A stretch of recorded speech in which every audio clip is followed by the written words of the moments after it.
Twitter worked terribly after Musk's takeover.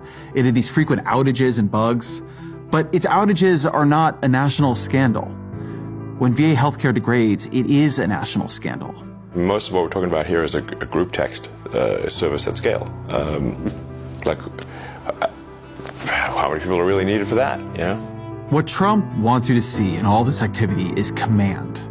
What is really in all this activity is chaos.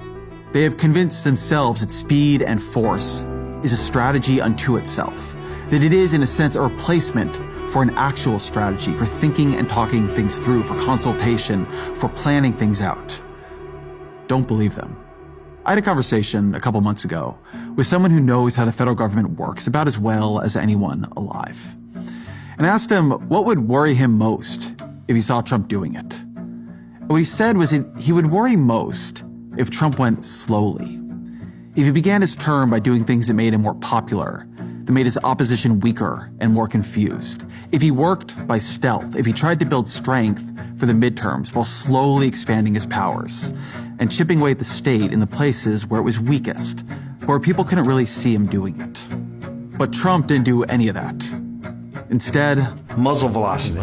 And so the opposition to Trump, which seemed so listless and absent after the election, now it's beginning to rouse itself. There's a subreddit for federal employees where one of the top posts reads, "This non-buyout really seems to have backfired. I'll be honest, before that email went out, I was looking for any way to get out of this fresh hell. But now I'm fired up to make these goons as frustrated as possible."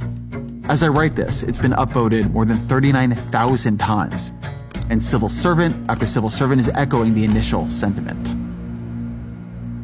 In Iowa this week, Democrats flipped a state Senate seat in a district that Trump had won easily in 2024.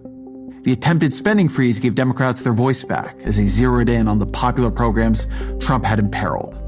Trump isn't building support here, he's losing it. Trump isn't fracturing his opposition, he's finally uniting it.